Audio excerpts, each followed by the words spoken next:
everyone. In this video we're going to create project folder and create new database for our system. So first of all, let me go to my root folder htdocs here, and I'll create new system for our new folder for our to keep our project files. So I will name it login system.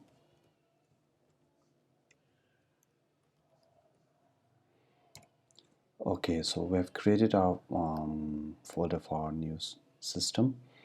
So I'm going to open it with Visual Studio Code. So let's move a little bit here and open our folder. So minimize this, and now our system folder is ready. And inside our system folder, I'm going to create another folder, which will be called utility.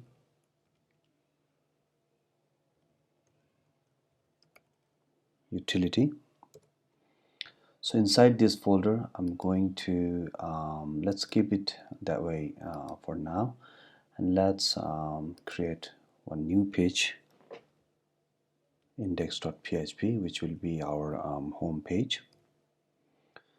So we have created our home page. Let's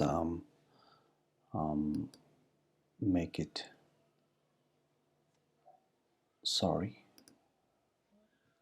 let's generate a new HTML file. So I'm using Emmet extensions with Visual Studio, which is a great tool to minimize our code typing.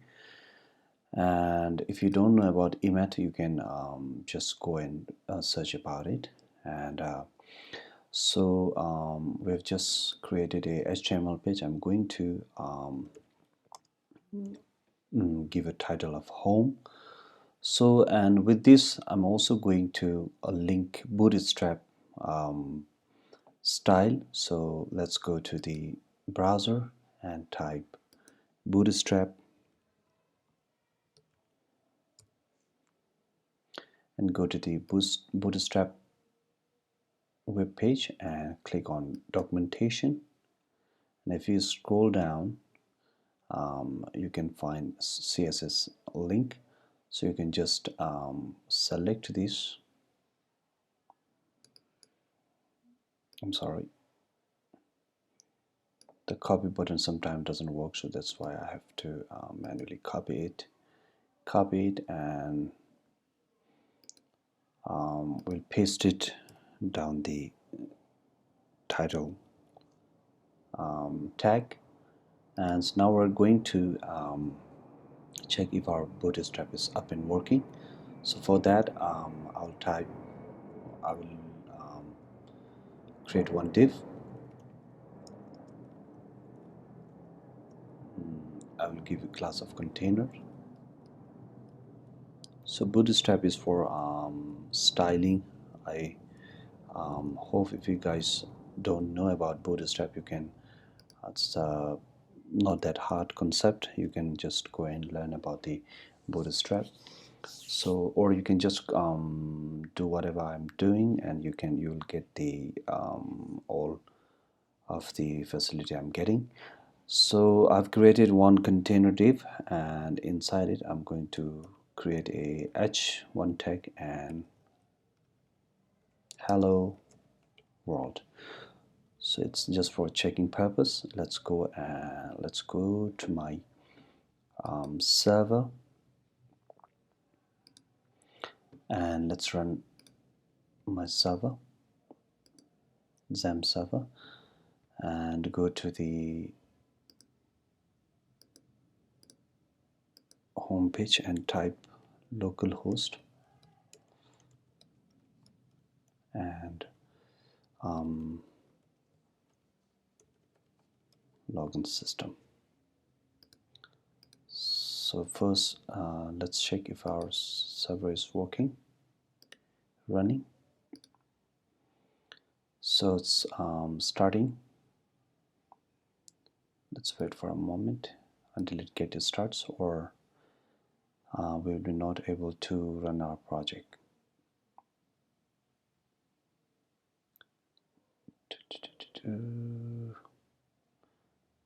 Okay, now it's running. So let's check our system. Here you can see our Bootstrap is working, and we have just printed a little hello world thing here. So let's keep it that way, and let's go to let's create our database for our project. So first of all, I'll go to the PHP myadmin to create our new database. So click on new and give database name login system. So let's create new database, and we're going to create a table called users. So users will have let's say 5 columns, and click on go. So yeah, our table is ready. Let's insert fields. So first of all, I'm going to first field will be user ID. User ID will be int, and it will be let's firstly fill all the fields. So secondly, user's first name, user's last name, email,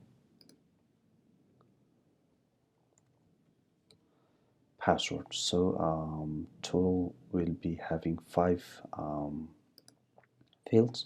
So first name will be varchar, and the length will be 255, and last name will also be varchar and 255.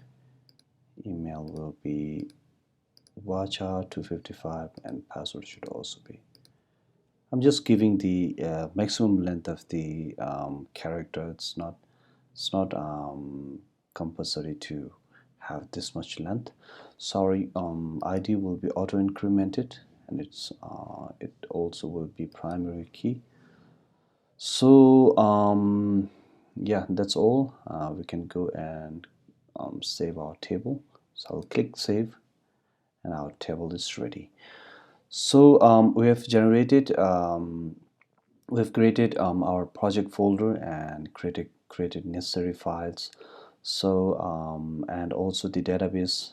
So we're ready for now to work on our projects. In the next video, we're going to further work on our projects. So thank you for watching, and keep watching.